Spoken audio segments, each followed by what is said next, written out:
नमस्कार दोस्तों, मैं सुवनीत स्वागत करता हूं आपका आपके अपने YouTube चैनल में। तो गाइज आज की इस वीडियो में मैं बात करने वाला हूं types of data under big data. तो गाइज चलिए स्टार्ट करते हैं। तो सबसे पहले मैं आपको बता दूं जो बिग डेटा के अंदर डेटा का जो टाइप्स है वो 3 कैटेगरीज में डिवाइड किया है। पहला स्ट्रक्चर्ड, दूसरा unstructured and third and last is semi structured. तो गाइज इन तीनों के बारे में डिटेल में बात करेंगे। तो सबसे पहले बात करता हूँ स्ट्रक्चर्ड डेटा के बारे में। तो गाइज जो स्ट्रक्चर्ड डेटा होता है वो क्या होता है, वो एक फिक्स्ड फॉर्मेट में होता है। अच्छा, थोड़ा सा इसको और समझते हैं डिटेल में। जो स्ट्रक्चर्ड डेटा होता है गाइज, उस डेटा को हम एक्सेस कर सकते हैं, स्टोर कर सकते हैं, प्रोसेस कर सकते हैं इन द फिक्स्ड फॉर्मेट। तो जो भी स्ट्रक्चर डेटा होगा गाइस, उसको एक्सेस करने में या उसको स्टोर करने में या उसको प्रोसेस करने में हमें बहुत ज़्यादा डिफिकल्टीज होती नहीं है।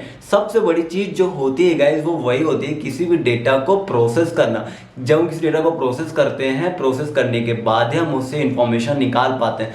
तो स्ट्रक्चर डेटा में ये चीज़ें थोड़ा सा आसान हो जाती हैं अगर हमारा डेटा ऑलरेडी स्ट्रक्चर्ड है। अगर आपको थोड़ा सा समझना है तो ये आप देख सकते हैं टेबल को, जिसमें प्रॉपर तरीके से एम्प्लॉयज़ के बारे में पूरा डेटा दिया गया है with in a structured format, जिसमें कि आपको समझने में बहुत ज़्यादा आसानी हो जाती है, क्योंकि सब कुछ यहाँ पे सीक्वेंस से आसानी से दिया गया है। इस टेबल के थ्रू आप उस चीज़ को एनालाइज कर सकते हैं। कोई बच्चा भी होगा तो समझ जाएगा कि ये नेम है, ये एम्प्लॉय आईडी है, ये दिस जो भी कॉलम एंड रो में डिटेल्स दी गई है वो टेबल एंड रो कॉलम की वजह से, उस फॉर्मेट की वजह से जो स्ट्रक्चर्ड तरीके से दिया गया है, उस स्ट्रक्चर्ड को समझना बहुत ज़्यादा आसान हो जाता है। लेकिन गाइस धीरे धीरे क्या हुआ कि बहुत ज़्यादा डेटा होने लग गया, terabyte, zettabyte, millions of terabyte. तो इतना ज़्यादा डेटा जब इकट्ठा होने लग गया गाइस, तो क्या हो गया, प्रॉब्लम स्टार्ट हो गई कि अब इतना ज़्यादा डेटा हो गया, अब इसको कैसे हम प्रोसेस करेंगे, कैसे स्टोर करेंगे, कैसे एक्सेस करेंगे। क्योंकि जब डेटा बहुत ज़्यादा हो जाता है तो जो हमारी सर्चिंग एल्गोरिथम है, जो हम उसमें यूज़ करते हैं किसी भी डेटा में, हम इंटरनेट में कर क्या रहे होते हैं, सर्च ही तो कर रहे होते हैं ना, कहीं डेटा को सर्च ही तो कर रहे होते हैं ना इंटरनेट में, जो कि बहुत सारी चीज़ें या बहुत सारा डेटा हमारे सर्वर में स्टोर है। हम उसको सर्चिंग एल्गोरिथम की हेल्प से सर्च करते हैं तो हमें वो इन्फॉर्मेशन दे देता है, रिजल्ट दे देता है, जो कि ऑलरेडी एक स्ट्रक्चर्ड फॉर्मेट में स्टोर्ड ही होती हैं। तो जब डेटा बहुत ज़्यादा इंक्रीज हो गया तब आता है गाइस वहाँ पे बिग डेटा, जो कि बिग डेटा की हेल्प से सारी चीज़ें हो जाती हैं आसान। ओके, तो ये था गाइज, बात कर रहे थे स्ट्रक्चर डेटा की। तो इसमें 2 तरीके से हम स्ट्रक्चर डेटा को जनरेट करते हैं, क्योंकि ये जानना भी बहुत ज़रूरी है हम स्ट्रक्चर डेटा को जनरेट किन किन तरीके से कर सकते हैं। तो पहला तरीका जो होता है गाइज वो होता है by the human beings and second तरीका जो होता है बाय द मशीन। अभी एग्जाम्पल लेते हैं, अगर ह्यूमन बींग का एग्जाम्पल लें कि ह्यूमन बींग किस तरीके से डेटा को जनरेट करता है। सपोज डेट गाइज आप एटीएम जाते हैं, वहाँ पर ट्रांजेक्शन करते हैं, एटीएम से पैसे निकालते हैं या कोई भी एक्टिविटी परफॉर्म करते हैं, तो वो डेटा आप अपने द्वारा जनरेट कर रहे हैं वहाँ पे। आप उसका प्रिंट आउट भी ले सकते हैं अपनी पासबुक पे, स्लिप पे, है ना। तो वो डेटा जनरेट हो रहा है स्ट्रक्चर्ड फॉर्मेट में, आपने क्या क्या एक्टिविटी करी है। ओके, अगर बात करें मशीन के द्वारा, तो कोई भी गाइस वेबसाइट है जिसमें आप बार बार लॉगिन कर रहे हैं, लॉगिन करने के बाद उस पर काम कर रहे हैं, तो जो भी आपकी एक्टिविटी है वो उसमें वेबसाइट के थ्रू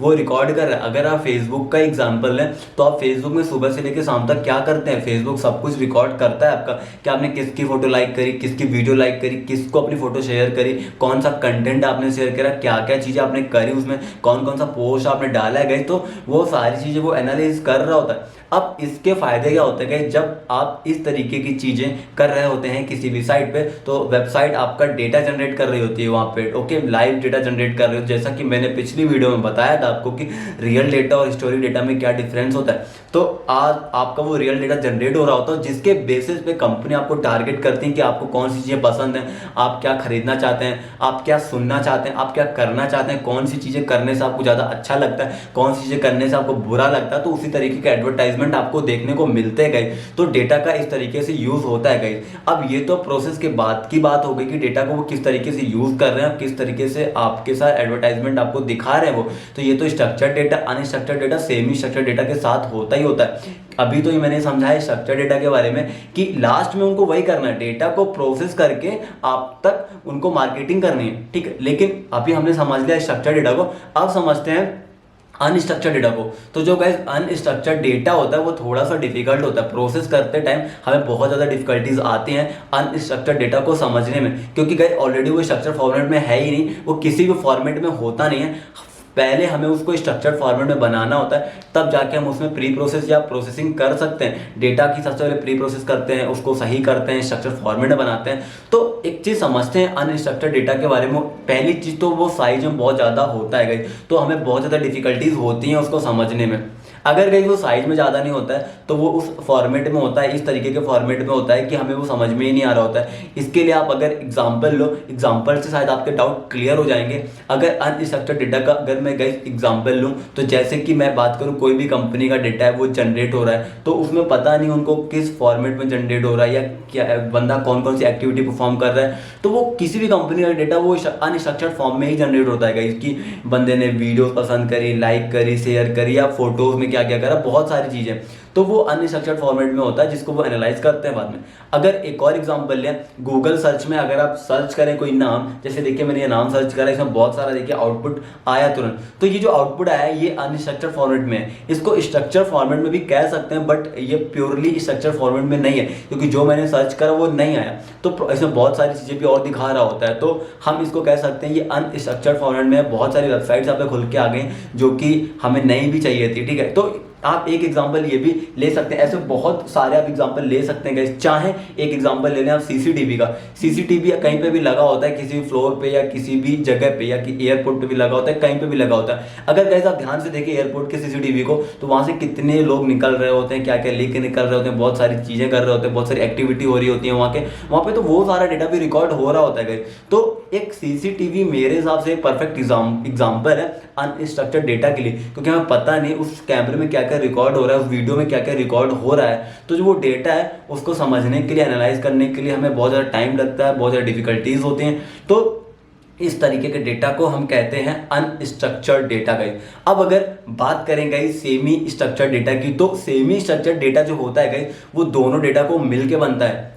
स्ट्रक्चर्ड डेटा और अनस्ट्रक्चर्ड डेटा को जब हम मिलाते हैं तो बनता है सेमी स्ट्रक्चर्ड डेटा। इसके लिए मैं आपको एग्जांपल दिखाता हूँ। ये एक एक्सएमएल कोड है, एक्सएमएल फाइल है, ये कोड है, टेक्स्ट के अंदर कुछ कोड लिखा हुआ है, कुछ टेक्स्ट है इसमें। तो ये ओवरऑल एक कोड है, ये एक परफेक्ट एग्जांपल है सेमी स्ट्रक्चर्ड डेटा को, क्योंकि इसमें आप ध्यान से देखें तो स्ट्रक्चर्ड भी है और अनस्ट्रक्चर्ड भी है। ध्यान से देखें तो जो नेम एंड ऑल जो चीज़ें गिवन है वो स्ट्रक्चर, एक स्ट्रक्चर्ड फॉर्मेट में भी है, एक फॉर्मेट में भी है। जिसको भी ये प्रोग्रामिंग लैंग्वेज आती है तो वो समझ जाएगा ये फॉर्मेट में, जिसको नहीं आता वो समझ में ही नहीं आएगा। तो एक ये परफेक्ट एग्जांपल है सेमी स्ट्रक्चर्ड डेटा का। तो आई होप गाइज आपको ये बिग डेटा के अंदर की ये डेटा जो टाइप्स था, अंडर द बिग डेटा की जो टाइप्स थे, 3 टाइप्स जो मैंने यहाँ पे बताए हैं, स्ट्रक्चर्ड, सेमी स्ट्रक्चर्ड और अनस्ट्रक्चर्ड के बारे में गाइज। तो आई होप गाइज आपके सारे डाउट क्रिस्टल एंड क्लियर हो गए होंगे।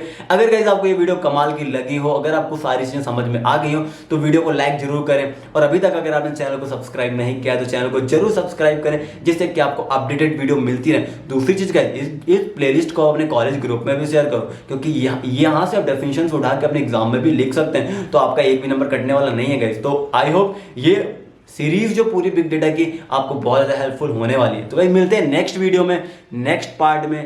तब तक के लिए टाटा बाय बाय।